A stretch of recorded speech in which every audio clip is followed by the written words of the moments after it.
नवंबर 2024 का महीना मेष राशि के लोगों के लिए क्या कुछ विशेष लेकर आया है। जय माता दी दोस्तों, आप सभी का स्वागत है हमारे YouTube चैनल अमृता एस्ट्रो में। और आज की इस वीडियो में मैं बात करने वाली हूं इस नवंबर माह के मेष राशि फल के बारे में। हमेशा ये चर्चा होती रही है कि नवंबर का महीना सबसे ज्यादा शुभ महीना है ग्रहों की दृष्टि से, क्योंकि इस महीने में ऐसे योग, ऐसे संयोग बन रहे हैं जो इस महीने को विशेष बनाते हैं। तो इस वीडियो में आज हम उन्हीं सभी ग्रह, उनसे बनने वाले योग, उनसे मिलने वाला प्रभाव, इन सभी के बारे में बात करने वाले हैं। बस आगे बढ़ने से एक छोटा सा निवेदन है कि चैनल पर अगर आप आज पहली बार आए हैं और अभी तक चैनल को सब्सक्राइब नहीं किया है तो चैनल को सब्सक्राइब जरूर कर लें। अब देखिए, मेष राशि की मैं बात कर रही हूं और ग्रहों की स्थिति अगर आप देखें तो आपकी राशि के स्वामी होते हैं मंगल देव, जो अभी आपके चौथे घर में मौजूद हैं, जो कि चौथे घर कर्क राशि में नीच के होते हैं। यानी आपकी राशि के स्वामी नीच अवस्था में, नीचस्थ स्थिति में अभी चल रहे हैं और पूरे महीने ये यही रहने वाले हैं। दूसरा है गुरु बृहस्पति, ये आपके द्वितीय भाव में बैठे हैं, धन भाव में, और यही रहेंगे, वक्री स्थिति में है। आपके छठे घर में केतु विराजमान है और आपके सप्तम भाव में सूर्य देव विराजमान है, ग्रहों के राजा सूर्य, जो कि नीचस्थ अवस्था में है। एक तो इस महीने में दो तरह की स्थितियां बन रही हैं, 1 तारीख से 16 तारीख तक की और 16 से 30 तक की। बहुत बड़े परिवर्तन इन समय अवधि में होने वाले हैं, क्योंकि सूर्य यहां 16 नवंबर तक अपनी नीच राशि में विराजमान होंगे, जो कि इनकी तुला राशि है, जो कि इनकी तुला राशि में ये नीच के होते हैं। उसके बाद ये राशि बदलेंगे और आपके अष्टम भाव में चले जाएंगे, जहां पहले से बुध विराजमान होंगे। बुध के साथ मिलकर बुधादित्य योग बनाएंगे। अष्टम भाव में शुक्र और बुध की युति है 1 तारीख से 7 तारीख तक, और जब शुक्र और बुध साथ होते हैं तो एक योग बनाते हैं, नारायण योग, जिसको लक्ष्मी नारायण योग भी बोला जाता है। तो 1 से 7 नवंबर तक ये लक्ष्मी नारायण योग बनेगा। उसके बाद शुक्र राशि बदलेंगे और आपके नवम भाव में चले जाएंगे, शुक्र का राशि परिवर्तन हो गए। अब यहां देखिए, एक बहुत अच्छा संयोग भी बना। ये गुरु की राशि है, 9 नंबर गुरु की राशि होती है धनु, इसमें जाएंगे शुक्र, और शुक्र की राशि वृषभ राशि में बैठे हैं गुरु। तो एक विपरीत राजयोग बन गया कि गुरु की राशि में शुक्र और शुक्र की राशि में गुरु, यहां विपरीत राजयोग बन जाएगा। दोनों गुरु हैं, एक दैत्य गुरु और एक देवताओं के गुरु। बहुत ही अच्छा योग। और साथ में ये जो यहां पर सप्तम एक योग बना हुआ है, ये भी एक योग बना हुआ है। इसके अलावा एक जो सबसे बड़ा परिवर्तन इस महीने में होगा वो है शनिदेव का। शनिदेव अभी वक्री चल रहे थे और अब आने वाली 15 तारीख को, 15 नवंबर को, शनि जो आपके लाभ भाव में बैठे हैं, जिसकी वजह से आपको बड़ी मेहनत करनी पड़ रही थी लाभ को पाने के लिए, अब वो मार्गी हो जाएंगे। अब उनकी स्पीड बढ़ जाएगी। वैसे भी शनि धीमी गति से चलते हैं, वक्री थे तो थोड़ा और धीमी गति हो गई थी। उसी को तो कहते हैं ना, वक्री उल्टी चाल चलते हुए प्रतीत होना, यानी कि धीमी चाल हो जाना। अब ये मार्गी हो जाएंगे 15 नवंबर को, यही रहेंगे लाभ भाव में अगले आने वाले 6-7 महीनों के लिए। और आपका 12वां घर, ये यहां बैठे हुए हैं राहु। तो ये हो गई ग्रहों की स्थिति। बाकी इस महीने की शुरुआत तो बहुत अच्छी है ही। 1 नवंबर दीपावली का पर्व है, 2 नवंबर गोवर्धन पूजा, 3 नवंबर भाई दूज और 7 नवंबर छठ पूजा, और 12 नवंबर को देव उठनी एकादशी है, जिस दिन से जो विवाहों पर रोक लगी हुई थी वो खत्म हो जाएगी और विवाह होने शुरू हो जाएंगे। अब राशिफल क्या कहती है, क्या ग्रह आपके लिए देने वाले हैं। सबसे पहले मैं करियर की बात करूंगी। करियर के स्वामी होते हैं शनिदेव, यानी कि आपके करियर भाव का स्वामी लाभ भाव में बैठा है, वक्री अवस्था में बैठा है, और साथ में ये 15 नवंबर को मार्गी भी हो जाएंगे। तो 15 नवंबर के बाद की जो स्थितियां हैं बहुत ज्यादा उत्तम हैं। अभी आप देखिए, प्रयास कर रहे थे, मेहनत आप कर रहे थे बिजनेस में, नौकरी में, लेकिन क्या था, मेहनत की है उसका रिजल्ट नहीं मिल पा रहा था। आज आपने मेहनत की, आपको उम्मीद थी कि अब रिजल्ट मिलेगा, लेकिन वो नहीं मिला, जितना आपने सोचा उतना नहीं मिला। अब इनके मार्गी होने के बाद आपको अपने किए गए कार्यों का लाभ मिलना शुरू हो जाएगा। जो भी आपका कर्म है, कर्म हर कोई करता है, कोई माता पिता के लिए करता है, कोई बहन भाइयों के लिए करता है, कोई नौकरी करता है, कोई व्यापार करता है। कर्म हर व्यक्ति करता है और उसी कर्म के फल देने वाले शनिदेव होते हैं। तो अब उस कर्म का फल लेने का समय है और अगले आने वाले लगभग 6-7 महीनों तक इनका रिजल्ट आपको बहुत अच्छा देखने को मिलेगा। लाभ भाव में ग्रह कोई भी बैठा हो, लाभ तो देगा ही देगा।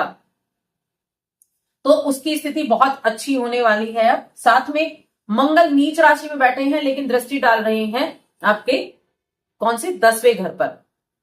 मंगल 10वें घर पर दृष्टि डाल रहे हैं, जो थोड़ी सी सावधानी रखनी है, लेकिन बाकी चीजें जो है कहीं ना कहीं अच्छी भी रहने वाली हैं, अच्छी भी रहने वाली हैं। और आपके जो नौकरी कर रहे हैं, किसी तरह का चेंज वो चाहते थे, वो चेंज आपको देखने को मिलेंगे। 15 नवंबर के बाद आप अगर अपना ट्रांसफर चाहते थे, वो ट्रांसफर हो सकता है। अगर आप अपनी जॉब को चेंज करना चाहते थे, तो जॉब चेंजेस के भी आपके लिए यहां चांसेस बनेंगे। क्योंकि देखिए सूर्यदेव नीचस्थ अवस्था में है, सप्तम भाव में, और ये 16 नवंबर को राशि बदलेंगे और अष्टम में आ जाएंगे, बुधादित्य योग का निर्माण कर लेंगे। तो यहां क्या है, बिजनेस में थोड़ा सा आपके लिए उठापटक चल रही होगी। बिजनेस में वाणी के जरिए आप अच्छे कर्म नहीं कर पा रहे होंगे, तो वाणी पर थोड़ा सा कंट्रोल करके चलें, वाद विवाद से दूर रहें। ध्यान रखें आपकी वाणी की वजह से किसी को आहत ना हो। मीटिंग वगैरह होती है, वहां पर थोड़ा सोच समझ कर बोलें। तो व्यापार भी आपका कब अच्छा चलेगा, 16 नवंबर के बाद स्थितियां बहुत अच्छी रहेंगी। उससे पहले क्या, तो यहां शुक्र की मैं बात करूंगी। शुक्रदेव धन के लॉर्ड हैं, लेकिन बैठे यहां पर गुरु हैं वक्री अवस्था में, और साथ में ये आपके सप्तम के स्वामी भी हैं शुक्रदेव, जो कि 7 नवंबर तक आपके अष्टम में रहेंगे। और देखिए अष्टम भाव वैसे अच्छा नहीं होता, लेकिन अष्टम भाव में शुक्र बुध है, शुभ ग्रह हैं, तो ये अष्टम भाव में जब शुक्र और बुध होते हैं तो कहीं ना कहीं अच्छे रिजल्ट देते हैं। अचानक से चेंजेस होंगे, अचानक से बदलाव होंगे, आपका कार्य भी अच्छा चलेगा। और जो थिएटर से जुड़े हुए हैं उनके लिए 7 नवंबर के बाद बहुत अच्छा योग बनेगा। जैसे ही शुक्र यहां से निकलकर आपके भाग्य भाव में जाएंगे, भाग्य का सपोर्ट मिलेगा आपको अपने कार्यों में। अपने जो मेष राशि के जातक हैं, शिक्षा के जरिए, ज्ञान के जरिए आप पैसा कमा पाएंगे, क्योंकि धन भाव में गुरु बृहस्पति वक्री होकर बैठे हैं और भाग्य के स्वामी हैं, और साथ में यहां द्वितीय घर के स्वामी आ चुके हैं। तो अपने ज्ञान के जरिए आप पैसा कमाएंगे, यानी जो पैसे की भूख है ना, उस पैसे को पूरा करना चाहेंगे, कैसे भी कमाना है। बड़ी जी तोड़ मेहनत चल रही है, लेकिन अभी तक क्या चल रहा था, उस मेहनत का उतना रिजल्ट नहीं मिल पा रहा था। अब उस मेहनत का इस महीने में रिजल्ट आपको जरूर देखने को मिलेगा। 7 तारीख के बाद स्थितियां बहुत सबल होंगी। उससे पहले भी स्थितियां आपकी अच्छी हैं, लेकिन उसके बाद आपके अध्यात्म के तौर पर भी आपको थोड़ा सा कहीं ट्रेवल करना पड़ सकता है। जो स्टूडेंट हैं उनको जो परेशानी हो रही थी हायर एजुकेशन में, आपका एडमिशन नहीं हो पा रहा था, उनका भी एडमिशन इस समय हो सकता है मध्य माह के बाद। और साथ में जिनको जो किसी तरह के थिएटर से जुड़े काम करते हैं, किसी डिजाइनिंग के, कला के, रचनात्मकता के फील्ड से जुड़े काम करते हैं, उनके लिए बहुत अच्छा रिजल्ट यहां देखने को मिलेगा। तो उनके लिए भी अच्छी स्थितियां बनने वाली हैं। शेयर मार्केट, इसमें इन्वेस्ट करते हैं आप तो रुक जाएं, 15 नवंबर के बाद ही आप इस चीजों पर ध्यान दें। शेयर मार्केट देखिए पंचम भाव के स्वामी नीच के हैं, उसके बाद आपके अष्टम में जाएंगे। स्टूडेंट को अपने फोकस को बढ़ाना होगा। स्टूडेंट का फ्लो एकदम अच्छा रहेगा, लेकिन सडनली क्या होगा, चेंज होगा। तो स्टूडेंट को थोड़ी सी मेहनत की तरफ ध्यान देना है। और एक चीज और, जो लोगों ने रिजल्ट की उम्मीद कर रहे हैं, आपने एग्जाम दिया है और मन में पता नहीं कैसे कैसे ख्याल चल रहे हैं रिजल्ट कैसा आएगा, आपकी सोच से परे आपको रिजल्ट प्राप्त होगा। कब, 16 नवंबर के बाद। यानी आपने सोचा कुछ और था, मिला कुछ और है। आप सोच रहे थे, बड़ा डर है, बड़ी घबराहट है स्टूडेंट्स के मन में, क्या होगा कैसे होगा। तो जैसे ही सूर्य नीच की अवस्था से निकलेंगे और आपके अष्टम में आएंगे, तो स्थिति में बदलाव होगा। जो कर्म आप कर चुके, उस कर्म का रिजल्ट आपको मिलेगा।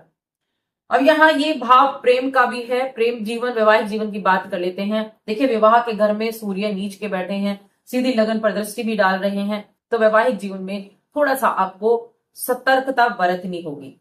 वैवाहिक जीवन थोड़ा अस्त व्यस्त हो सकता है, विवाह में थोड़ी सी बाधाएं आ सकती हैं, यानी कि वैवाहिक जीवन में। प्रेम जीवन बहुत अच्छा है, प्रेम जीवन अच्छा है और 7 तारीख के बाद तो और भी अच्छा है। यहाँ कुछ जो प्रॉब्लम चल रही थी प्रेम जीवन में वो दूर होती हुई दिखाई देंगी, तो वहां स्थितियां अच्छी बनती दिखाई दे रही हैं। संतान की अगर मैं बात करूं, संतान प्राप्ति की बात करूं, तो उसके लिए अभी थोड़ा सा आपको इस महीने के जो मध्यम आए उसके बाद आपके लिए स्थितियां अच्छी बनेंगी। जब शुक्र यहां जाएंगे तब स्थितियां थोड़ी बेहतर रहेंगी संतान प्राप्ति के लिए। संतान की सेहत का ध्यान रखें मध्य माह तक, उसके बाद संतान की सेहत भी आपके लिए ठीक रहेगी। और आपके परिवार की अगर बात की जाए तो देखिए माता पिता का थोड़ा सा ध्यान रखना है। माता को हेल्थ इश्यू हो सकते हैं और साथ में पिता को भी कुछ हेल्थ इश्यू हो सकते हैं, उनकी हेल्थ का ध्यान रखने का यहाँ कोशिश आप जरूर करें। पहले से कुछ दिक्कत चल रही है तो ज्यादा केयर आपको करनी होगी। पिता को खासतौर से ज्यादा यहाँ दिक्कतें देखने को मिल सकती हैं, तो उनकी सेहत का आपको ध्यान रखना है। देखिए यहाँ माँ के भाव में बैठे हैं, ये तो किसी सर्जरी, कोई चोट वगैरह इस तरह की चीजें भी हो सकती हैं। ये गोचर का प्रभाव है, ये लगन कुंडली का नहीं, गोचर का प्रभाव है, तो उनका थोड़ा सा ध्यान आपको रखना है। थोड़ी केयर करें, सावधानी पूर्वक रहें तो अच्छा रहेगा। साथ में मैं उपाय भी बताऊंगी वीडियो के अंत में जो आपको जरूर करने हैं। अब यहाँ धन की स्थिति हो चुकी है कि धन आप बिल्कुल अच्छी मात्रा में कमाने वाले हैं। अब धन आप कमाएंगे, इन्वेस्टमेंट की तरफ ध्यान रखें। 12वें घर में राहु विराजमान है, खर्चा करा सकते हैं, सोच समझकर इन्वेस्टमेंट करें। इन्वेस्टमेंट ठीक से कर लेंगे तो अच्छा रहेगा, क्योंकि केतु छठे घर में भी है। सोच समझकर शेयर मार्केट से जुड़े हैं, सोच समझकर पैसा लगाएं। और मैं कहती हूँ 16 नवंबर तक तो लगाएं ही ना, 16 नवंबर के बाद लगाएं, आपको उसका तभी प्रॉफिट आपको देखने को मिलेगा। उससे पहले जो डिसीजन लिए जाएंगे वो आपके गलत भी हो सकते हैं, वो आपको आपके पैसे को डुबा भी सकते हैं, तो थोड़ा सा वहां ध्यान रखना है आपको। अब यहाँ आपकी हेल्थ की बात कर लेते हैं, तो आपके हेल्थ के लिए मैं कहूं तो देखिए पेट संबंधी कुछ दिक्कतें देखने को मिल सकती हैं, कि पेट संबंधी, आंखों संबंधी कुछ प्रॉब्लम आपको देखने को यहाँ मिल सकती है। थोड़ा सेहत का ध्यान रखें, खाने पीने की चीजों का ध्यान रखें। जो गर्भवती महिलाएं हैं वो संतान का, गर्भ का ध्यान रखें, तो उन चीजों का थोड़ा सा ध्यान रखने की आवश्यकता है। उपाय की बात कर लेते हैं, उपाय क्या करने हैं। एक तो सूर्य देव के बीज मंत्र का जप करें, ओम सूर्याय नमः, ओम भौमाय नमः, इस मंत्र का आप जप कर सकते हैं, ये मंत्र आपके लिए अच्छा रहेगा। और दूसरा, शनि आपको इस महीने लाभ देने वाले हैं और मार्गी भी हो रहे हैं, तो आप शनि के मंत्र का भी जप कर सकते हैं। या तो शनि चालीसा आप पढ़ें, या शनि का जो मंत्र है ओम शन शनिश्चराय नमः, इस मंत्र का जप करें। दोनों ही बहुत उत्तम रहने वाले हैं। तो आज की इस वीडियो में बस इतना ही। वीडियो कैसी लगी कमेंट करके बताएं। चैनल पर पहली बार आए हैं तो सब्सक्राइब करके जाएं। जय माता दी।